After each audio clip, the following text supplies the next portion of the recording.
IMEC iStart program, if you are not familiar, has actually generated over $1 billion in follow-up investment. It has been nominated twice as the #1 spin-out innovation ecosystem in the world, and it's become quite popular. So not only has it expanded to Holland, but also now in Spain, in Italy, and there's a short list of 18 other countries across Europe that want to join it. It's an absolute privilege to be partnering with you. We've been doing it since 2011 when Sven first started with iMinds. And this is actually our third event in a series that started back in 2019 when Christopher first published the book. I'm delighted to be here. My name is John Lindsay. I'm a Canadian Belgian, recently Belgian, living in Antwerp. I am a catalyst. I have a passion to make impact at scale. And I grew up in a small town called Stratford, Ontario, very famous for its theater, actually one of the top 3 English-speaking theater cities in the world. And I thought the way I would do that is play a role in film as a director, producer, actor. And then I went to university and I actually did my thesis on a highly innovative tech startup. It was a winery. And I thought, well, I'll do it here in Canada and do the real one in France. Actually, it was the real thing. And I joined the company and put them on the map and made them very famous for their paradigm-shifting way of making quality wines in Canada. And I discovered my medium, that business is actually a very creative form of art, a living art, with the potential to change human behaviors towards hopefully better things. And I was set on my career path that took me to various countries in the Bahamas, here in Europe, Australia. So I've worked with large companies such as Philips, with Simon, in fact. Workcom Intel, that was one of my first very high-tech companies where I helped introduce the first Wi-Fi connected to mobile networks. Also worked with my first energy company, which was Shell, helped do a market turnaround of 5%. And many other companies, IBM, here in NXP Semiconductors, and so on. What I have learned, and over the last, 20 years, worked with many scale-ups, is that the things that I've done on the enterprise side, generating several billions of revenue over the last 20 years, doesn't work so well for complex B2B scale-ups. The old model of hiring inside salespeople and doing outbound emails and in-mails and inside calls and cold calls doesn't work in a finite market. In fact, it burns bridges. So I needed to find a new way to do this. And 6 years ago, I decided to focus more on climate tech, which is complex B2B technologies, and discovered with Christopher MegaDeals. And I made a small investment a couple of years ago, and we've been partnering ever since. That's our agenda today. I won't go through all the detail, but it's up on the walls here in case you want to know where we're going to go. So we have a clear structure on, going to go through some theory. So the go-to-market design, we'll do some practice, we'll do some breakout sessions to embed the thinking. We'll share a couple of reference cases, including one of a company here based in Eindhoven. And then we'll explain a way to execute at scale. I have 7 points just to sort of warm things up a little bit and maybe get the energy going. We are in crises. And this lady who has been actually in Antwerp the last couple of weeks launching the new Green Industrial Deal. We have a crisis. We have a crisis in the fact that we're very good at at startups, on par with the rest of the world, but very, very poor at scale-ups. And part of the problem is that we aren't taking bigger, bolder, faster decisions, both on the investor side, but also on the entrepreneurial side. We're a little bit hesitant. And it's a shame because we have on par with the rest of the world on startups. We have great IP, so patents. The education here in Holland and Belgium, we're leading the pack on this worldwide. We have pretty good investments in R&D, and yet somehow we fail to convert that into value. So it's time for bold action. And if Canada can do it, actually, this was The Economist about 4 weeks ago, suggested we join. Amazingly, 2 weeks ago, we have a new prime minister. Within a week, he closed a major deal already with the EU on defense, switched the radar installation that's going to the North Pole from the Americans to the Australians, and raised a $3 billion bond that sold out within 7 days. That was in 1 week of becoming prime minister.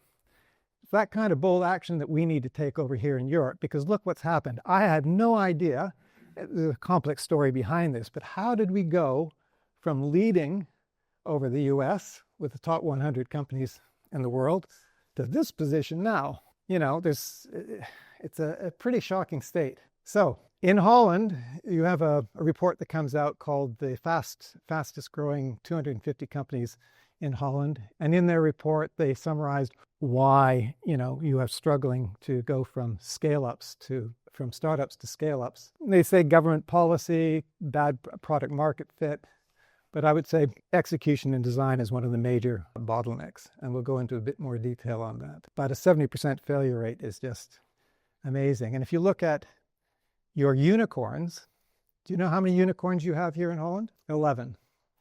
Belgium has 4, borderline 5. How is it possible that we have a total of 15 and our smaller country in Sweden has 14, and yet we have equal opportunity? We don't have any excuses. We can do better, I'm sure. A challenge. You're scaling up. How do you get attention? It's the one commodity that has not changed in the last 50 years. And to get attention, we often think of ideal customer profile, but there's a context to that we often overlook. We need to think like our customers, and our customers are changing. 2/3 of the world's population is under 40. The millennials are now parents. Generation Z makes up 2/3 of the population. And the way they consume their media, we need to think how that's done. My phone is now my zapper. It is the way I navigate the media landscape to my suite of media choices. And what choice we have. The market is completely fragmented. The media market is completely fragmented. And it's dominated by big tech. So my big tech is how I navigate my media. And that makes it incredibly challenging when you're going to try and develop a market for yourself. But some people have mastered it. What a crazy world we're in, where a 27-year-old can get into a boxing ring with Fraser and earn $40 million in 1 hour on Netflix. So now you have big tech, media, and a content creator generating $40 million in a domain he had no business to be in. We can go through the whole list. Sorry? I think it was like 10 million. You got a small portion of it. But what's really important here is that content creators are driving decisions, global decisions, and influence. And the people value the content they choose to engage with. And this is really important. It's the people that value the content they choose to engage with. That's where the value is being generated. And to be able to hook into that is incredibly powerful. And so now YouTube has become a marketplace of ideas. And brands need to align with creators to be able to stay relevant, whether that is you as a creator or whether you're aligning with creators. Which brings us to your story. And when you can spark relevant engagement, it's like building up an asset for your company, life cycle value over time. And this gives you an interesting growth if you look where the big companies are putting their money. There's only been a 3% increase in investment over the last 5 years through conventional media. Creative content, or what we call creator content, is a 25% increase in investment. So that's what the big boys are doing. And the nice thing about creators, they are driving community. And when you want to make impact, communities drive impact. Which brings me back to the pain point of breaking through as a scale-up. It becomes a discoverability issue. If you are invisible, people don't know where to find you. They don't know how to engage with you and buy with you. But if you can create a community around your domain and engage with the relevant content, you can start to build visibility, trust, and recognition. And that is one of the challenges to breaking through. So those are the 7 points I wanted to touch on. And now we look at you. This is who is here today. So we asked you to fill in a few details when you registered. We crunched that first thing this morning. So this is a split of the sectors that are involved today. This is ranked. So quite a nice mix between SaaS, deep tech, and even some consultancy here, all of which are dealing with complex B2B buyer committee issues. Size of companies, you can see is a nice split between very large companies, smaller ones, and you've got the middle sector. Now, this is a mix of your roles. And then we asked you, what are your go-to-market challenges? What was interesting is that there was quite a long tail of issues, but the biggest ones are in the big categories here. So related to growth and leads and getting deals. Much of that we will deal with today. There were some very specific ones, which I thought were interesting to call out. You will recognize yourself when you see this, and some of you that didn't write it might see some of these issues written up here. We won't get into most of that today, but when it becomes interesting, we can have that conversation and explore it. So, welcome. I'm now going to turn it over to Christopher. I actually talk a lot about Max Verstappen, and it's extra fun to be in the Netherlands since I use that metaphor. What do you think Max Verstappen has to do with more complex deals? Anyone? Organization? Focus? Ambition? Talent, yeah. He's the one actually driving he's doing it while there's a whole team supporting. Yeah, we'll come back to this soon. So I'm more planting the question. So the history of MegaDeals is that I created the world's first account-based marketing platform. We later sold it to Dun & Bradstreet. Thanks to that platform and the fact that we really wanted to go for the big companies, we managed to work with over 100 Fortune 500 companies all across the world. We had the bottleneck, which was actually dealing with the tactics around the biggest deals. And that was me and a British guy that can pull it off. So unfortunately at the time, that was a growth bottleneck. But fortunately now, I've been in deal rooms for such a long time for some of the biggest, mainly tech companies in the world's largest deals. So in the beginning, I was only advising them on marketing. But as you can imagine, much like with your clients, you get a data advantage after a while, because I was sitting with all of them and all their big deals. So after the first few years, I started to be able to advise them also on the sales side, even though I started at the marketing side, because I was running the sessions with their top Max Verstappens. So that led to the creation of the book MegaDeals, which is a very niche book, but it has sold in at least plus 30,000 copies. And it's mainly liked by people that actually do really complex deals, because they say typically, this is the first book I've read that actually says how it is, not how it should be. And you managed to put text and illustrations, things that I've felt, but I haven't been able to verbalize it before. Plus you cover a few things that I should have known, but I didn't, that I want to adopt. And that was the goal with the book. To not make it preferred by my mom and dad, because they've never been in business, but rather from those that really know, and that we succeeded with. So a few words about me. I built a few companies. First one is the Nordic leader in gift card transactions. To give you some ideas, we were the first in the world. This sounds ridiculous now, having barcodes on the phone. I was in Japanese news with the barcode. Now it's not a novelty anymore. And people are like, wow, you can scan the screen. And it's sold to KKR, a private equity company. I'm also the founder of a company called Taxi System. We were the first SaaS platform for taxi bookings in the world. Funny enough, also sold to KKR, completely unrelated. These organizations are so big that the right arm doesn't know what the left arm is doing. And also the world's first account-based marketing platform acquired by Dun & Bradstreet. And here's where I gained the first-hand experience from seriously large deals. And then I created a company called Mine Storage, which is in the energy storage space. We're contracting retired mines, and we're using the height in the shaft to move water up and down. It's a bit like hydropower, but it's circular. So it becomes like a battery. And it's way cheaper than lithium ion. And a really cool thing is that you can store, these tunnels are wide and long. So you can store immense amounts of water.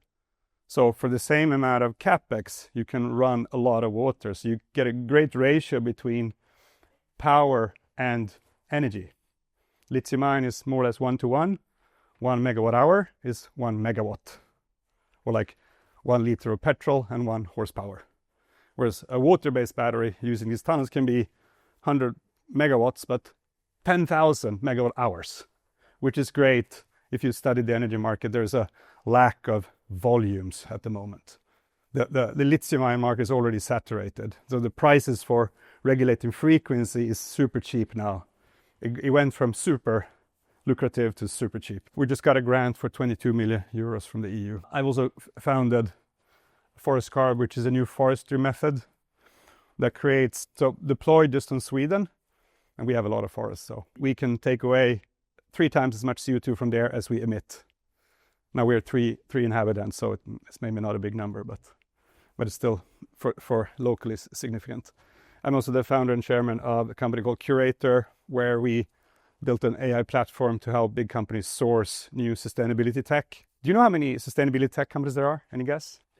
10,000? We've found 500,000. The problem for the buyers, they're looking at 500,000 vendors. Just lithium ion, we found 900 producers. The numbers are so big, as the big buyers are confused. They're like, some of you were around when the internet was new. It was like, oh, I don't know, internet, what do I do with it? Or AI. And I was like, oh, I need to switch out 3,000 things in my value chain. Who do I go with? So here we work with Maersk, Danone, and some private equity companies to, instead of having consultants doing the scouting in 6 months, we do it in a few hours. And then Engrate, where we are at the final stages of finalizing the seed round, 2.5 million euros. This is an integration platform for the energy market. And I've written 2 books, one on large deals, and the first one completely unexpected, right? I almost became a math scientist. I did some work with my then best friend. He's now a double professor in mathematics. I'm not. I kind of realized if I continue down that path, I'll be in a basement with triple screens, a very low ceiling. Nothing bad, but it will be, I'm fairly social, so it was like, I can't really see myself there.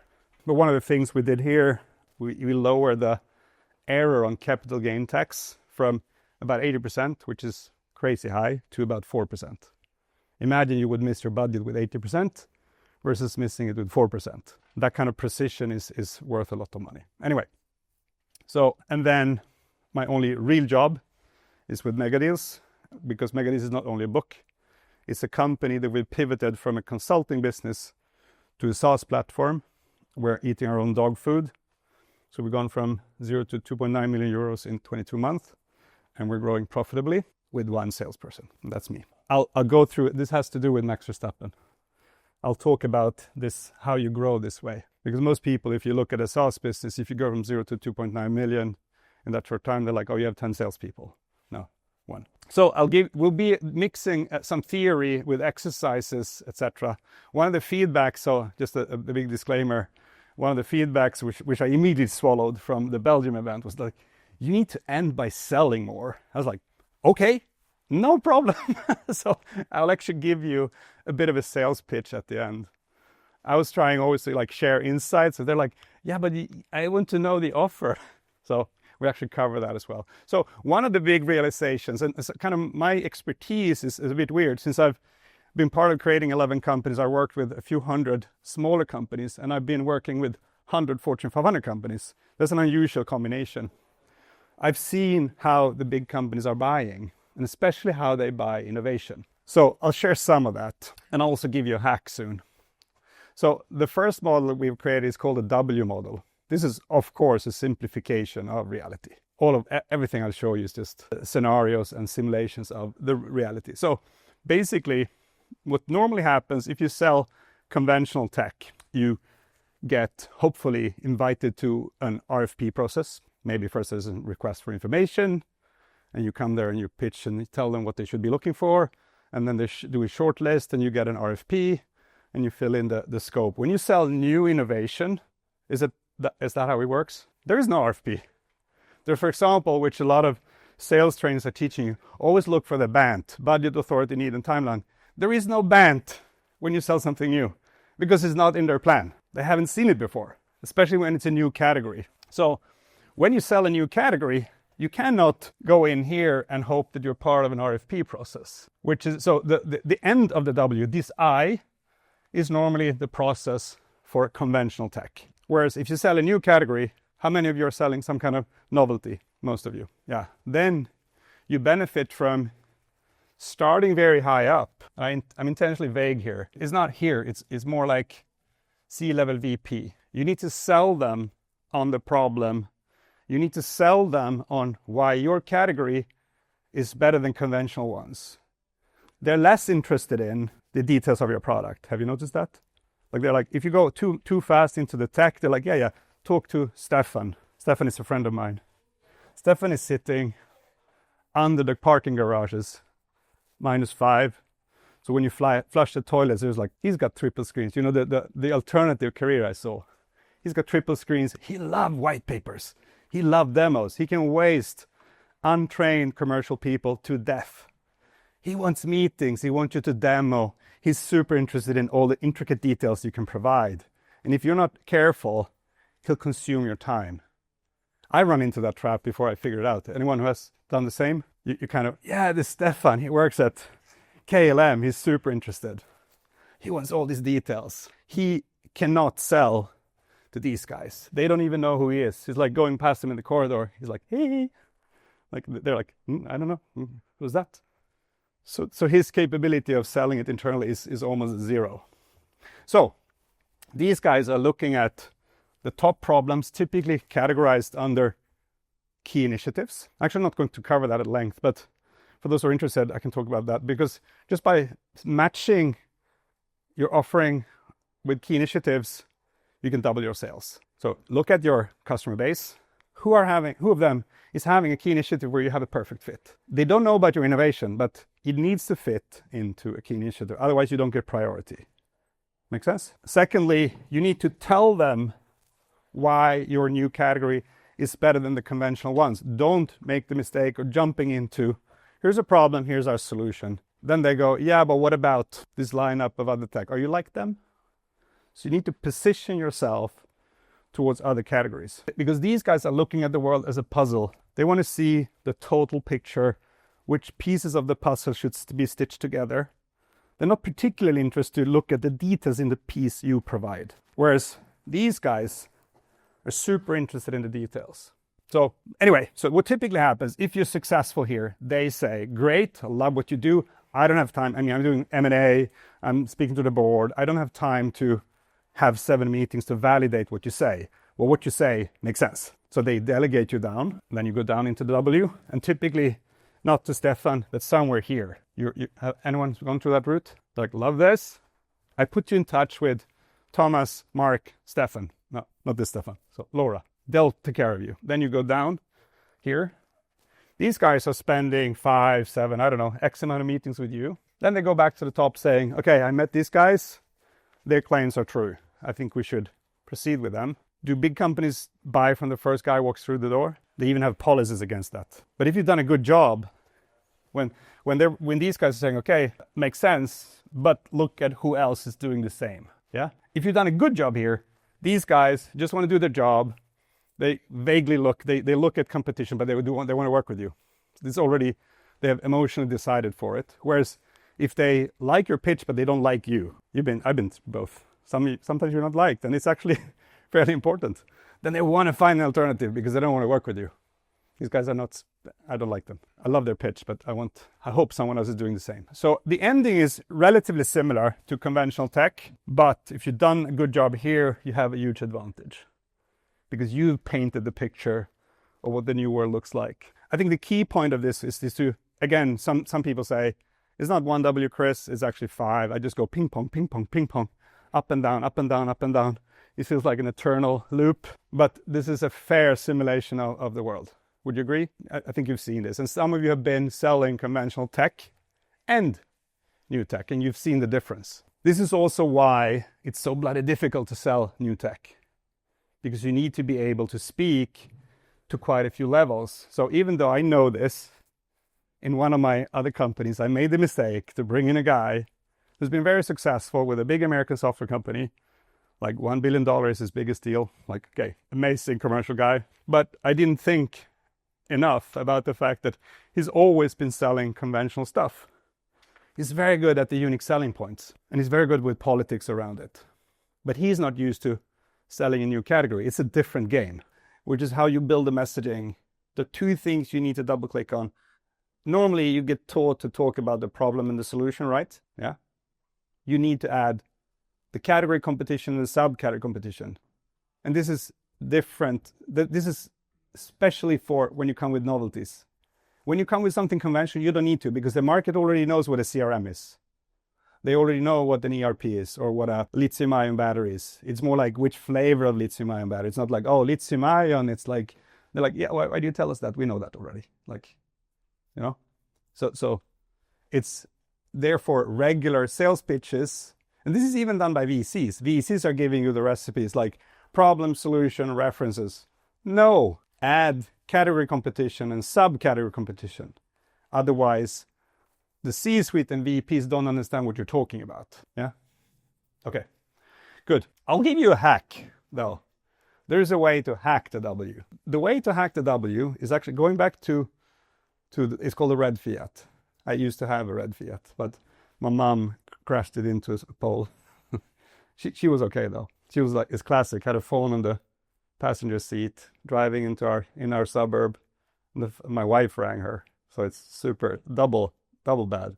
And she was like, meh. Anyway, so I'll tell you what the red Fiat is soon. But there's a way to hack the W.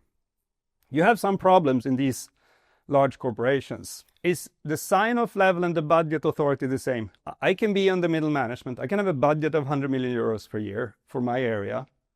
My sign-off level can be 100K. So a lot of people go like, yeah, he has the budget for this. He now wants to do it. We're 90% there. He has to pitch this to 2 or 3 floors up. Because if you sell something for 1.2 million euros, the sign-off level is typically C-suite. The sign-off levels are much lower than what most people think. On director level, it's quite often 50K. You're like, I'm director Europe something. Yeah, 50K, pocket money for most deals. So you need to first realize there's a difference between budget holder and sign-off level. How often is the budget set? Yearly, exactly. I'll tell you soon why that matters. So there's a way to hack the W. So imagine you have a parking lot. You have, what's Ahol's biggest grocery retailer? Albertine, yeah. So you have Albertine, you have 800 parking lots outside, right? You have 2 options. You can drive in with your red bus. You're coming in, you're like, there is no parking lot for me. So you have to crash a few cars to park. Or you have a small little nimble red Fiat and you find a parking lot that is completely empty. That's where you park your car. You don't disturb anyone. You don't scratch the surface of the other cars. That's obviously just a metaphor. But you need to create a land deal. You can then expand into the red bus. But if you find something in your offering that you can carve out that is a red Fiat, and you can make middle management to buy it by doing a few things. So first of all, it cannot exceed what in amounts? It can't exceed their sign-off level. So it needs to be a middle manager who sits very near the problem you're solving, especially a sub-problem. So you can carve out from your bigger offering, there's a smaller problem. You also need to make sure that your offering doesn't, even though you want to say, look, this is beneficial for logistics, R&D, production. That's beautiful for you, right? Is it good for them? For the middle manager? No, it's not. Why not? Exactly. He doesn't have the authority to sign. If it interferes with stuff on 3 other functional areas, he or she cannot sign it off. He or she needs to, I need to bring in logistics. I even hate the head of logistics. Like, I need to bring in production. They're just a mess. So you need to also, first of all, your first order needs to be on the sign-off level. Secondly, the scope cannot interfere with other functional areas. Makes sense, right? Also, why did I mention the budget yearly before? Can middle management redesign the budget? No, they cannot. So the trick here is to find a budget row that is there already, and you can camouflage yourself into that budget row. So I can give you an example from one of my earlier companies. where we were the first doing account-based marketing. So account-based marketing didn't exist as a category then. We were the first doing it. So there was no budget row saying account-based marketing. And we wanted to work quickly with the big global tech companies, Tata, Accenture, Siemens, IBM, and those. And then I realized that their regional marketing heads, they're pretty close to the deals, and their sign-off level was 50K. I also figured out that their contractual period that they could sign was only 3 months. I also figured out, obviously, there was no row saying account-based marketing. But what was their biggest budget row, you think? Big tech companies. So the event budget was big. And now it's more digital marketing, but then it was dominated by events. So what we did was we solved the problem, the category competition, and we sold them why you should do account-based marketing. And they were all excited. And you saw the kind of glazy eyes going, but I don't want to run this to the US headquarter or to the German headquarter. Then I made it sound spontaneous. I said, some of our clients tell us to put event on the invoice. They're like, what did you say? Can you do that? Like, sure. And we can put a 3-month contractual period at a time. They're like, almost started to talk in like, really, can you do that? Like someone is listening. They're like, let's do skunk work together. Because if you go, some of you have been in bigger companies. Do you want to do stuff against the headquarter? You want to be a bit rebellious, especially if you find something that is smarter than what they've figured out. You're like, yeah, those freaking Americans, they don't run the show. I know this better. So you want to do skunk work, or whichever country is the headquarter. So you kind of co-conspire with the regional marketing heads and hack the system with the red fiat concept. Some more conventional red fiat concepts are pre-studies. It's very easy to say yes to. Very low commitment, very low risk. But sometimes you can't do that. You're selling like a product. Because they typically exaggerate their power. They're like, yeah, I kind of run this show. I have 100 million euros in budget. And then last minute they tell you, by the way, I need to just formally, quickly run this by a few others. And then your likelihood of closing deals is dropping from 90% to 10%. Because all of a sudden you're in their hands. They're supposed to pitch you internally. Are they good at that? Normally, crap. Okay? So, more attributes. Functional area, yeah. It has to be limited. So even if you add value, shut the F up. Don't tell them. If you can't carve it out properly, don't tell them about values for the other functional area. Even though you're like bursting up, you want to tell them. Don't tell them. Like, right? So steal a budget row. The most easy steal is the people budget. Most middle management have a lot of people budgets. And I'll tell you how we steal the people budget soon as well. There's an important point where you need to switch gears. In one of my early companies, I switched gear too late. We were super successful getting the regional offices of the big companies. There was the account-based marketing company. And we waited too long to pitch it to the headquarters. So once we got to the headquarters, there was someone else there owning the thought leadership of it. We succeeded fairly well anyway. But if I would have gone back, I would have done the first few deals out in the outskirts of those companies. And then when proven successful with a few countries and a few BUs, boom, headquarter. We waited too long. So you also need to kind of switch gears a bit. Because you can't, as you say, you can't go 2 years skunk work, like, all of a sudden there's someone going, who are these guys? There are offerings where you simply cannot hack it with a red fiat. You can't carve out a subset. I give you one other example where I succeeded doing it, but I did it too late. So that company, the first time around, went bankrupt. Then we restarted and it became successful. But the first time, I was trying to sell the Red Buzz. It was this Retain 24 with the gift certificates. In the beginning, we had that we were kind of pitching all the novelties too much. And I remember particularly one meeting with the Tesco top management team. I was like 26. And I got a meeting with like the top 12 people. I was running a serious pitch on this kind of more digital version of customer loyalty and gift certificates. And they were like really sitting there like kids on Christmas. And then they were like, Chris, this is really the future. What's the problem with that statement? It's not now. They're like, this is really the future. I was like, freaking nail it.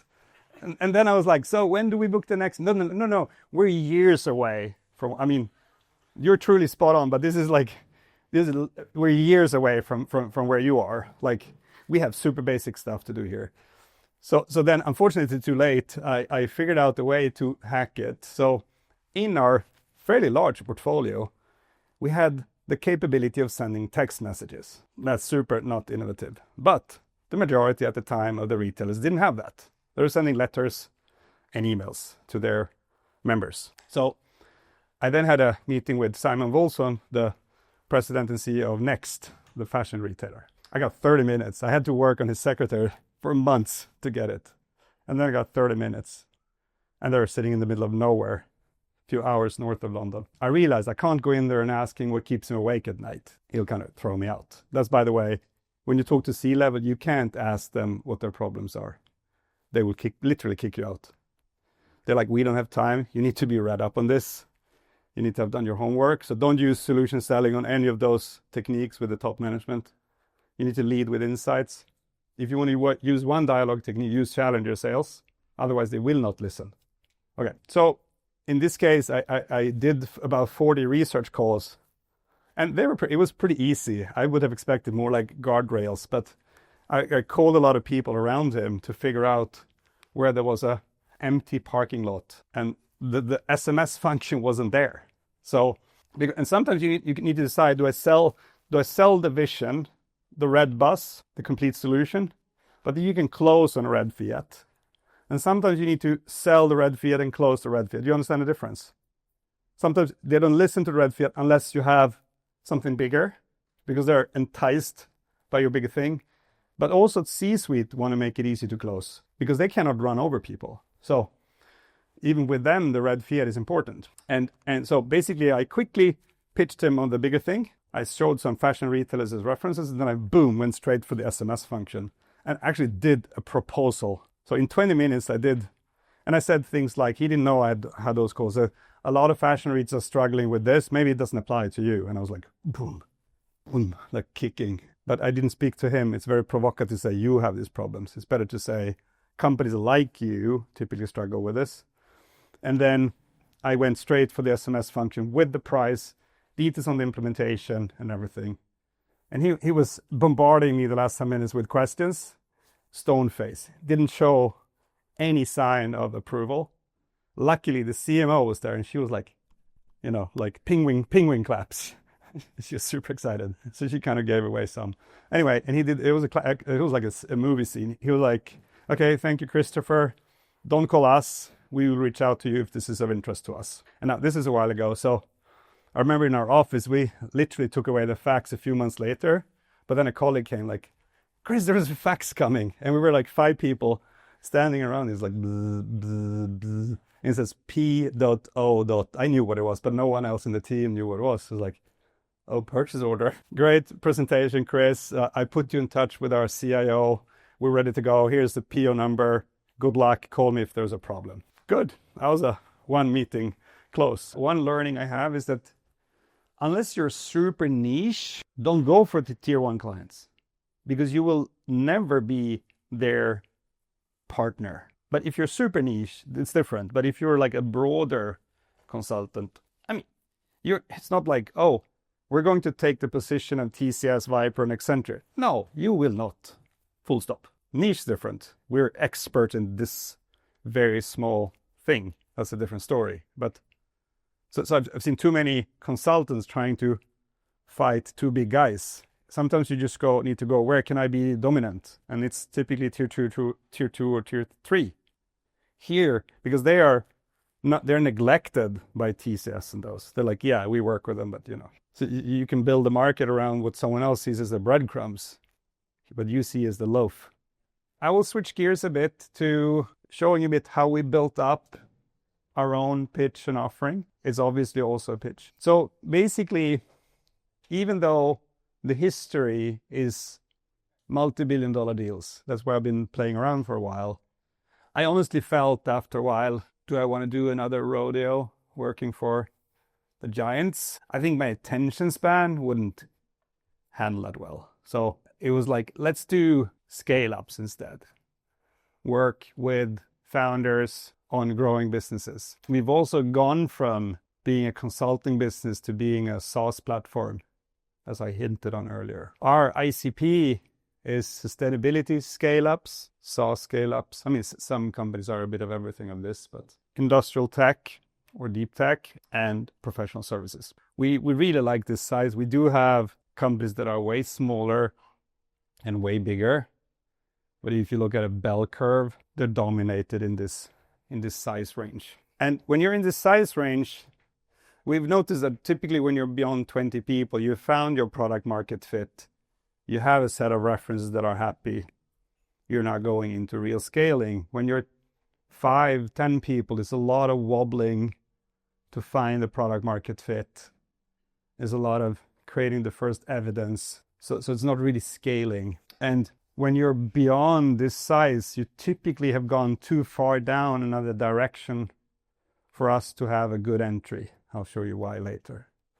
Ideally, our customers are having potential clients in many countries where the buyers are medium size and large. So the whole W actually starts to happen already when the buyers are plus 100 employees. Because at about 100 employees, you start to have different business units, different country leaders. So by definition, your decision making becomes distributed. There's a lot of popes that you need to win. Not just the functional areas. There's like BUs, countries. Ecosystem sales is where it's not just a buyer needs to say yes. There's a bunch of other organizations around the deal need to say yes. They're not necessarily formally on the contract, but there's like an environmental approval. There's like a bank lending money to the SPV. There's 3 other vendors that need to go in with their equipment and professional service and what have you. So it's a multi-party deal. So we have specialized around the last 2, because here the similarities with the multi-billion-dollar deals are very extensive. So these 2. Complex deals with multiple stakeholder groups or even ecosystem deals. We do have some clients in just regular complex B2B. We are ourselves only number 4 here. We're not 5 or 6. So for us to close a deal, if I have yes from CEO, head of sales, head of marketing, I'm done. I just need 3 stakeholders and I'm done. So our offering is way simpler than most of yours. And our ticket size is also, unfortunately, way lower. Yeah, does that make sense? So there's, however, if you look at when you're in this size, you need to behave because you're sometimes up against the incumbents, some conventional players. They have big teams. They have quite advanced marketing machinery. They have a lot of analysis around the clients, etc. So you're coming here with an unknown brand, a new category. Yes, you beat the old category.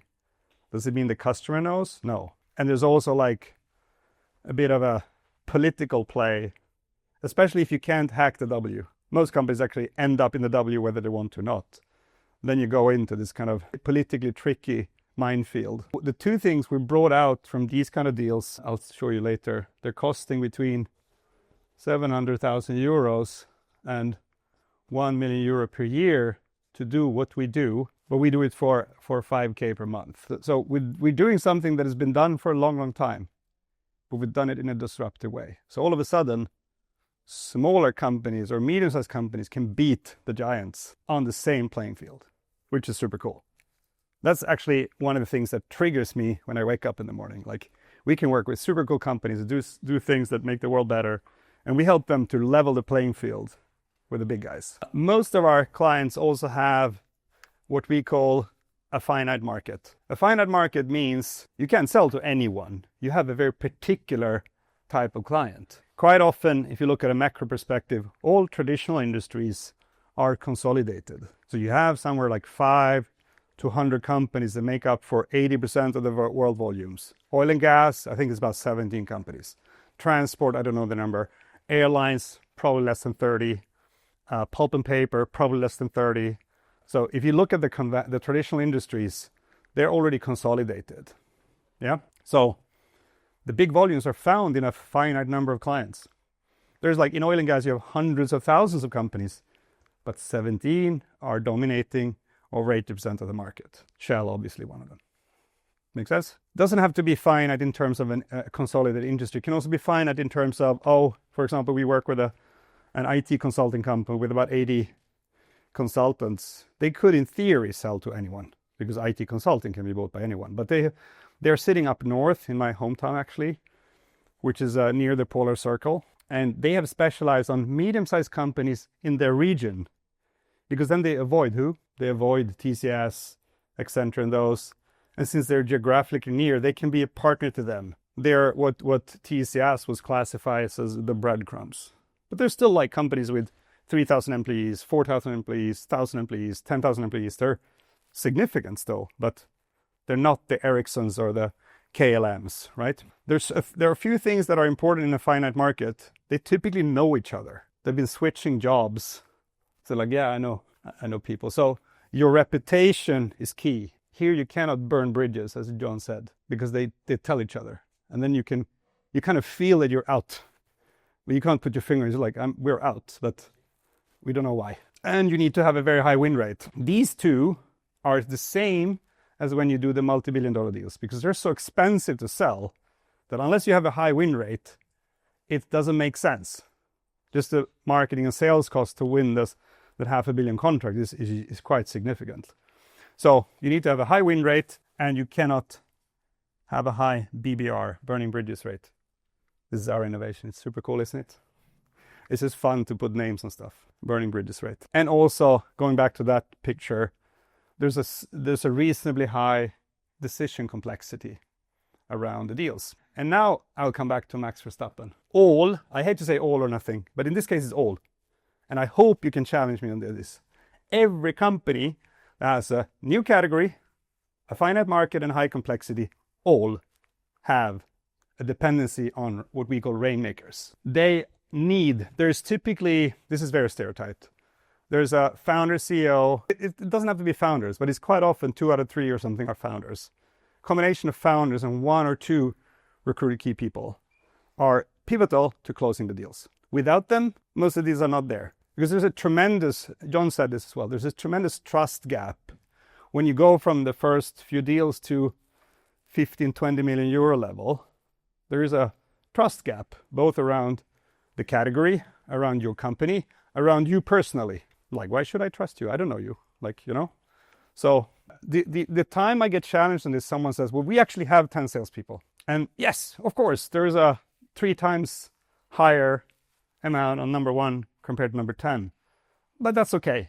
I ask only one follow-up question. Do you, 1 or 2, 3 key people, participate in the important meetings? Yeah. So without you participating, they don't close the deal. So the sales force is actually administrating the sales process.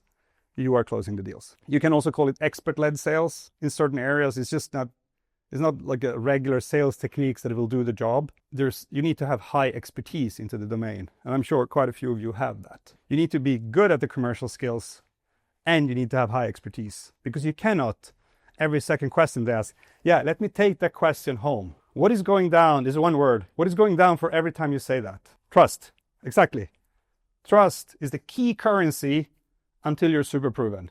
Well, it's key currency every time, but it's the difference between life and death in the early phases.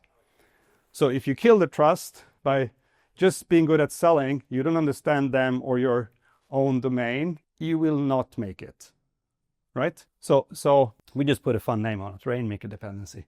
It's coming from Africa, where there's drought.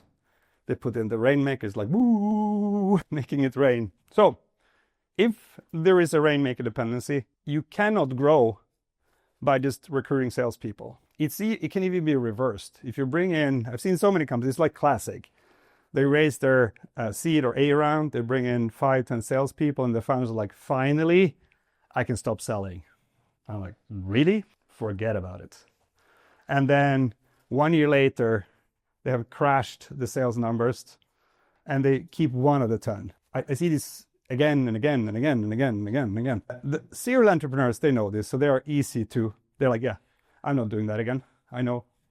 First-time entrepreneurs, they're like, yeah, Chris, I hear you, but we're different. I'm like, okay, if you're humble enough, you'll come back in a year and say, you're right. But yeah, some people don't. But you look at the percentages of companies, like John said, going from startup to scale up, it's horrendous.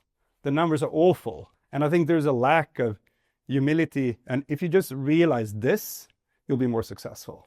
So the key here is not to duplicate the key people, but to scale them. So again, going back to Max Verstappen, and it's not tailored for you. I use this metaphor in every country because I think Formula One is a good metaphor. So is it important that the jack guy is optimized? No. If he's 99.9% of the time doing shit, it doesn't matter. It's all around how to optimize Max Verstappen and his race time. That's the only thing that matters. And in a scale-up phase with a high complexity, if you're in the last two here, the key factor is to scale the key people, meaning optimize Max Verstappen. It doesn't have to be one person. It can be 2 or 3, but it's typically not 5. Definitely not 10. It's a small number. So there are some key elements. One is to serve Max Verstappen with great stakeholder maps, great content, great media coverage, but also have Max Verstappen having a sidekick that prepares meeting, take notes, drafts proposals, drafts follow-ups. Basically, you don't want Max Verstappen to run the sales process. You want to have Max Verstappen, if we switch sports, in the penalty box. We want you to be maximizing the time that is critical. So if you triple the critical time, you can triple the outcome. And the reason why we are using this, and I think I can with this setup around me, carry us well beyond 6 million euro ARR, probably even higher. But I just increase the ecosystem around me, and then I'm only in the penalty box. Right. So there are a few factors that are critical when you come with a new category. Some of it you heard before. You need to be good at engaging board, top management, and VPs, and you need to consider the W model. You need to keep track of, like you said, budget changes. Sometimes it's quarterly, etc. You need to know this. You also need to drive acceptance of the new category, not just with the top, but in the corridor, even with Stefan. And you need to normalize. You want to make the new category common sense. Like, of course, this is the way to do it. Yeah, I agree. Everyone agrees. Herd animals. So there is a paradox. We call it the finite market paradox, which is saying you're selling more deals and faster by delaying decisions. That sounds weird, doesn't it? The reverse to delaying decisions is to ask for a decision too early. If your brand is unknown, your category is unknown, you're fairly unknown, and you go for booking a meeting or even trying to close a deal too early, what's the response? No, it doesn't work. So therefore, the cold calling, the cold emails and cold emails is not recommended in this space. It just doesn't work. It's different if we have 50,000 companies that can buy from us. Yeah, do it. If 80% of the volumes in your addressable market is under a few hundred companies, don't use this because you will burn bridges. So this is pretty interesting. We have nothing to do with it, but it came up a few months ago. So 81% of the purchases favor the vendors who are well known to the buyer groups. So basically these distributed buyer groups within the company from day one. If you're recommended but unknown by the internal expert, you're down to 4%. This is a factor of 20. So you probably felt both. You're like, it's with the obvious win here. Our champion is agreeing, but the community around him or her, they're like, yeah, but what about this vendor? Aren't they the right choice here? And isn't it this other category? Yeah, I've experienced both. Have you? So you're so frustrated, like we're obviously better. Doesn't mean you win, because there's a different religion in that corridor. So if someone else has won the brand war and the category war, you're kind of bouncing against a brick wall. So what we took from these kind of deals, because I've been playing around with them for a while, I was looking at, the law of diminishing returns. You're looking, what are easy fixes that give a big impact? And there's a bunch of things you can take from the multi-billion-dollar deals, but we took 2 that are high impact, low effort for the client. So great stakeholder maps, meaning we know who are the people in the various buyer groups internally, role, name, everything. And this is an area, and the second one is a media orchestration.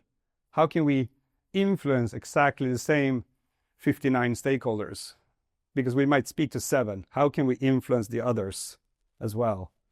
This one is actually not difficult at all, but I come across no companies that have that role internally. They're typically delegated to the commercial people. And there's an inverted correlation. The best salespeople are the worst at documenting. They hate CRM. They're also the worst at doing the stakeholder maps because they want to maximize the time with the clients. So there's anyone saw that?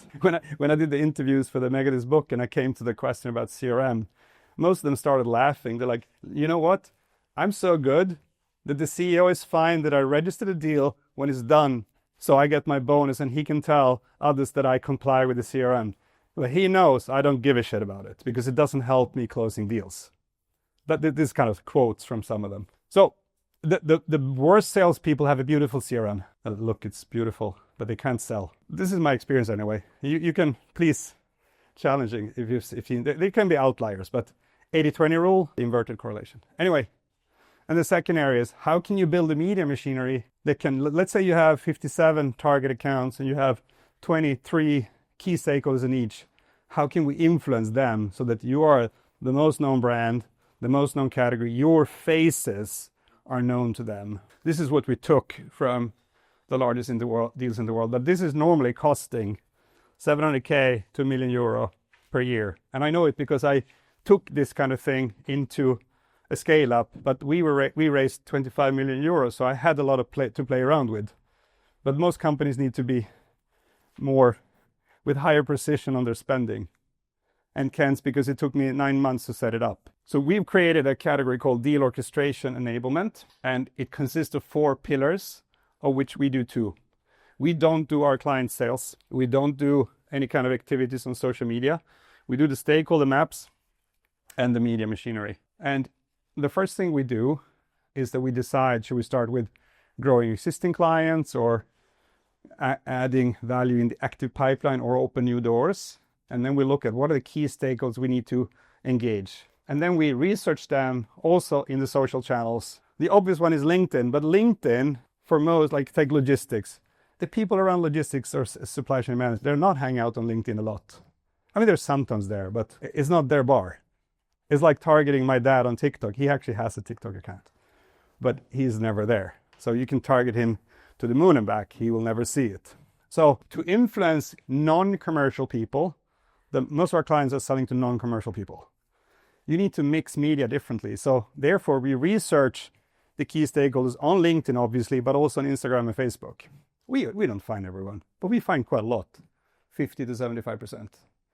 And then we created a targeting model which is unique. We can target exact individuals on news sites, LinkedIn, Facebook, Instagram, and YouTube with media content. So all of a sudden, exactly the right 57 companies times 23 stakeholders are super aware of your company, super aware of your category, of your reference, of your faces as well. Yes?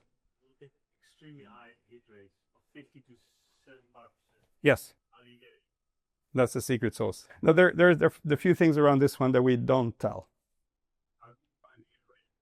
Sorry? Oh, thank you. That we identify them and that we can see that we reach them with media. Yeah. Can't tell you. But we're mixing. The thing is, this one is not complete. Targeting them on LinkedIn is definitely not complete unless you sell to commercial role. The media impact on LinkedIn is super weak. This one I invented 2007. Target all employees behind a certain company's IP number. So when they go online to Dagblad or whichever newspaper you want, the right ads, the reference cases, etc. appear, but also ring fence in certain key offices or certain key people's homes. I've seen no company building this high degree of sophistication combined. And what we do as a kind of communicative trick, where, as I told you before, a lot of trust is actually in you. Your company is not trustworthy yet. I mean, some of you are slightly bigger, but there's a lot of trust coming from the people. So we're both pushing the brands of ourselves and our clients, but also the key people's faces. So it's called the familiarity effect. It's actually pretty ridiculous, but if you've been seen a lot in media And normally the brain doesn't remember where. I've had the weirdest experience. Like there's a CEO of now a fairly large SaaS company, about 800 employees. I remember meeting him the first time. We were by the coffee machine, and we were 6 people at the time. And he said, "You guys are pretty large, aren't you?" I was like, "Maybe." Like, "Maybe. I'll tell you later." And then he said, "You guys are pretty visible, aren't you?" And then I said, instead of saying yes, I said, "Where do you see us?" And he said, "Aren't you sponsoring the Swedish national hockey team? You're on the jerseys.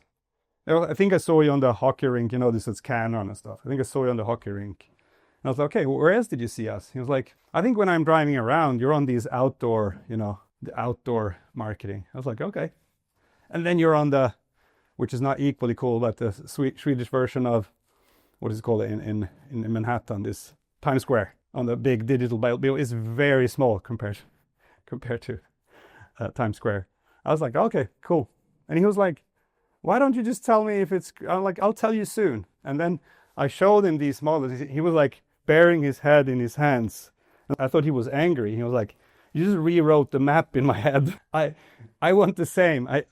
I totally understand now why I recognize the company in you and why I think you're bigger than you are. Again, going back to the trust gap. You need to cover some of the trust gap. Why do you think politicians in some uglier countries are taking control over media? You can control people's brain with media. We don't work with evil, but I used this one when running a similar session down in Ghent. Is that correct? Yeah, I just wanted to show that we're visible everywhere. So as you can see, there's a lot of faces used. These guys are calling it the red carpet effect. They're selling to local utilities in a fair part of the world, and they're Swedish Spanish. They went to New Zealand before Christmas on a road trip where we had targeted the right people in the right companies with her face, the CEO and the CTOs. So all of those 3 were pushing, and she doesn't recognize them. So we have to train our customers to, like you've done in a party. You've been in a party and someone's like, "Hey," and you're like, "Yeah, hey." You pretend that you know them, and you've done the reverse. You say hey to someone and they don't recognize you. So we teach them you have to pretend that you recognize them because you've been so visible and they haven't. So they automatically think you are your friends almost. So finally we meet in person. So to do this is, and really, if you look at these guys, they, not everywhere, but the best teams within the big companies, they do this, but they need 14 systems to do it. And just a tech license, and these are 10, and there's another 4 that we're a bit more secretive around. Just a tech license are costing more than $17,000 US per month, which most of our clients are a bit hesitant to pay just for the tech licenses. Plus, you have to juggle all of these platforms, which requires a lot of people. You don't necessarily need 5 people, but you need 5 competencies. So you're looking at 20 to 40K per month on staff to do it. And unless you have a software around it, you're ending up with a nightmare of administration. I'll soon show you the software. So we've taken this, which is conservatively calculated, 700K per year, brought it down to 5K per month, which is less than 10% of the cost. So all of a sudden, and the software is wrapping those 14 systems. We didn't build all that functionality. We put a software on top. So we call ourselves an on-top SaaS. So what we did was, instead of doing a back-end integration, which is a conventional way of doing it, that doesn't solve the problem because then you're still jumping between systems. Yes, the data is flowing, but you're still in a mess. So we went back to these companies and said, your ICP is companies bigger than our ICP. So these companies are selling to the top floor here. So we actually joke when we talk to these people, say, look, we work with the breadcrumbs. You do the loaf. We take care of your scrap. And they're like, yeah. So one of them just sent us 80 leads matching our ICP because we can't deal with them. Our step-in level is just too high. So they send them to us. So we built an offering, actually, and I can claim this because I've been working with these guys. Since they tick the boxes with all these systems, but it's not wrapped inside the software, it's back-end integrated. So they're still struggling. So if you ask the IBMs, etc., if you ask the top deal makers out in the rest of the world outside the US, so do you get this support? No, it doesn't reach us. Why? because they can't operationalize it. Make sense? So inside the software, this is probably hard to see from there, but you have a list of the deals that are in a land phase and an expand phase, etc. And then when you go into each account, you see exactly, and these are I don't do this. This is our targeting. So our team has, for me, done the research of these stakeholders with the names and titles, email address, LinkedIn, etc. But we also see how many times they've seen us each in media and who is clicking on what. So here and when I then, let's do it like this. If I go into Lena here, I know she's seen probably my face out of these 293, probably half of them. She's clicked at least once, and it was a few months ago. But if I go into her and the first thing you do is not to write to her. You kind of, I call it the gym flow. So if I meet you guys in the gym and you don't know me, I know you, I don't go, hey, that's super aggressive. The common way to do is you kind of nod at you, and then third time I say hi, maybe fifth time I start a conversation, but then we recognize each other. So the trick with fewer and more important accounts is to be subtle. But when you combine the media presence, building your brand, your category, your reference, and your face, and then start to be subtle here, you comment on some of their posts and gradually move into conversation. And you also do something that is critical. It's called multi-threading. With larger accounts, you cannot think sequentially. You need to think parallelly. So you need to open a lot of doors simultaneously. You need to influence a lot of people simultaneously. What happens if I've spent 7 meetings with you and I haven't let's say you're one company. I spent 7 meetings with you and then I start to talk to others. How does that work? Yeah, it puts you guys off. You're like, are you loyal? What's your problem? But reversely, when I have the first meeting with you, I'm already in dialogue, light dialogue, LinkedIn, email, maybe I had a call with these guys, and I talk to others. You can't say anything, right? So you want to go for the 27 stakeholders from day one, and you want to keep them apart. So divide and conquer. At least the common Swedish problem is that we want to have a group meeting. We're like groupie. Like we bring, I speak to you guys and you guys. Can we have a big meeting? We call it a big meeting. And then we put too many people in one room. Is that good? It's enough that one person in the room is super critical, and then it derails the whole fucking shit. So the way to win, the way to play politics to them as they do to you is to keep them apart. Speak to them individually as long as you possibly can. And to do that, you need to start early with the multi-threading. Otherwise, I'm controlled politically by you. Because I say, yeah, is it okay that I speak to us? You guys, no. We talk to them. We'll tell them internally. You run into that all the time, right? And if you would, after just a short session, trying to re-pitch MegaDeals to these guys, would it be a beautiful pitch? Probably not.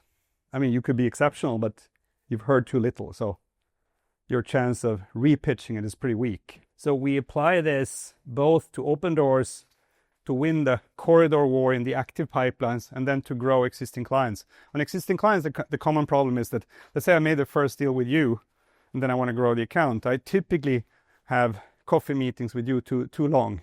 I don't grow my network inside this account to win other countries, other factories, other sites, or whatever, right? Up here you see capital. Almost all our expanding clients are in some kind of fundraise as well. So they use this to target the next round of investors. I think investors in general are the most FOMO-driven group of people on the planet. I've seen most great deal makers are horrible at doing stakeholder research. It's not that they don't know how to do it. They just simply don't do it.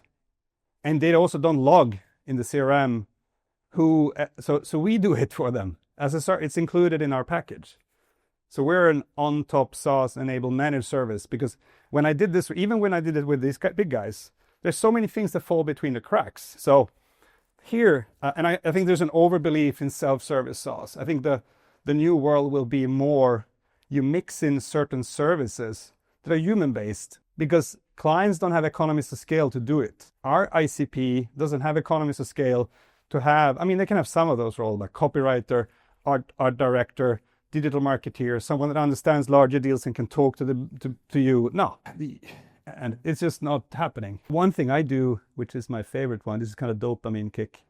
I go in every morning, I see the last 24 hours of this one has clicked on the ads, these have visited the website, And then I go in and see, am I connected with this guy? I actually did it already. I wrote to him earlier today to catch up with him. So I use it to scale. So the way we scale, I have a lady called Daniela. She's doing the work before, during, and after the meetings. So she's my scaler, we call it. And she's not straight out of uni. She's very experienced. So some people make the mistake and bring in a too junior person cannot scale you.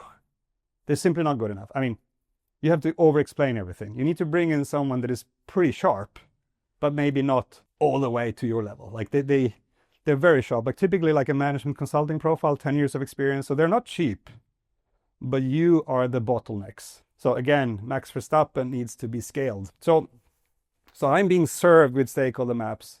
I'm being served with this media influence.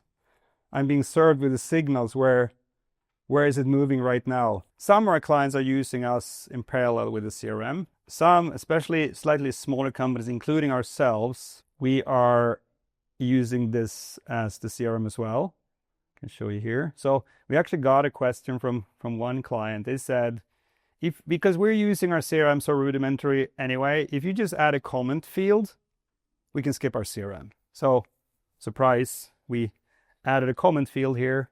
So for those who say, I actually don't want to do CRM as well, we have that. Yeah, and I don't use a CRM. I only have this. And I do pretty rudimentary comments and stuff on the clients. We also added something else that we can configure what is driving. These are coming from the MegaDeals discipline. What are some key drivers that we want to make sure that we and our clients are kind of ticking to reach as high success ratio as possible. But as I said, we have both. A lot of companies do have a sophisticated CRM. Again, red fiat. Now you asked, but I wouldn't mention that if you didn't ask. Okay. Because it's easier to say yes to stakeholder maps and the media orchestration. You don't have to make a decision around the CRM. Does that make sense? Yeah, it makes sense. And also, I forgot to tell you about this pricing. We typically say here, this is the equivalent of a half-time salary when you add social fees and other stuff. But for the half-time salary, you get 5 specialist competences, the on-top SaaS platform, and 14 underlying systems, which is normally costing 700 to $1 million. So we try to steal the budget role of an SDR, a digital marketeer, and sometimes our clients are going, I actually have 7 salespeople and one of them is really not good. Cut, move the salary to us. So we're using the red fiat. We're stealing the budget row normally because there's no budget row saying deal orchestration. So we're kind of using that hack as well. So we're being used both to open new doors, to close deals in the pipeline, to grow existing accounts, and to help out with fundraising. Just a quick question. Do you use it for forecasting? Sorry? Do you use the system for forecasting? Well, yes, but is it the strongest in the market for forecasting? Absolutely not. Yeah. It's more like if you have complex decision ecosystems, this is really what moves the needle. So I want to make a distinction. A lot of, especially if you speak to so-called marketing experts, they don't necessarily call it the Aaron Ross model, but that's what it's called. It's a sequential view of first marketing, then sales. In our type of clients, that doesn't work. It's not a sequence. It's multi-threading. So multi-threading and multi-channeling. You need to use a mix of media platforms with this exact targeting. And doing the multi-threading as humans, you need to engage with a lot of parallel discussion. It's a bit more like playing chess. It's not a sequence. It's that's what we call it, orchestration. It's orchestration. You need to have the stakeholder maps. It's not like, we got a lead from this company. No, we need to win the corridor. We need to convince the other, because if you get a meeting and you come in and you're not known, how likely is it that they can engage their colleagues in the next meeting? Is very low. So this model is perfect for a wide total addressable market when you have more like demo sales and to the left. If you're in the more high complexity, accelerated with you have a new category, this kind of playbook is better. It takes 4 weeks from sign to go live. We do the stakeholder maps. We do the design and copy. We do the technical sign. You need to participate in 5 to 7 hours. So it's when I was on the buyer side, I knew exactly what to do. I got this 14 systems and set the team up. Even though I'm an expert in this, It took me between 6 and 9 months just to get the shit up. And then I was spending this 1 million euro per year. We don't do, I mean, some people get this wrong. We don't do website, we don't do PR, we don't do events, we don't do conferences, we don't do content except for what's visible on the media sites. We don't do SEO and SEM, but we work really closely with the teams that are, or the team that's doing the deals, and with this kind of media orchestration. So these are some things that come up if you don't work with deal orchestration. You come into a meeting. What was the name of your company again? And by the way, they don't call me Christopher, they call me Christian or something. And then you ask internally to the person leader, so who are the important stakeholders around the deal? I don't know. Oh, okay. And I don't have time, or I can't influence 2/3 of all the stakeholders. So I need to rely on my champion to internally pitch it. I'm not sure which accounts to prioritize because I have no signals. And bandwidth, we're working on a number of deals in parallel. I don't have time to drive influence, to run the chessboard on these 10 parallel deals. It just takes too much time. Or when our champion is pitching it internally to others, they don't recognize the name, they don't recognize the category, they've never heard about you personally. Here's a super pitch. So 5,000 euros per month for the on-top sauce, the 14 subsystems, the work. You get an Oscar and also a more senior person. So we become an integrated part of your team. You start by spending 2,000 euros per month in media spend. There's a 3 months quitting period. This is also part of the red fiat. We've taken down the risk. Before it was a pretty hefty startup fee as well. We've taken that away. We've taken because we have below 10% churn, so we don't need to contractually tie clients a long time. All of these, you recognize the red fiat? And we explicitly said, all in all, less than the cost of an employee. We're stealing the budget row, either a salesperson or a future recruitment that you're looking at. Key message, if you have a high complexity deal led by experts, don't try this. It will not work. I can guarantee it. This is the model. So some keywords from today. You'll get these slides as well. The W model, the red fiat, the finite market, the finite market paradox, which is you sell more and faster by not pushing decisions. You want to be in the 81%, the Bain statistics, not the 4%. There's typically this rainmaker dependency, CEO, head of sales, CTO, something like that, mix of it. Orchestration is stakeholder mapping, hyper-targeted media, sales, and certain elements of social selling, as you saw, I'm kind of softly liking and commenting and gradually building up the multi-threading. The individual targeting, which is this unique way of targeting exact roles across, not just LinkedIn because it's too weak. Non-commercial roles are not hanging out there enough. We need to target them on Facebook, Instagram, YouTube, and news sites as well.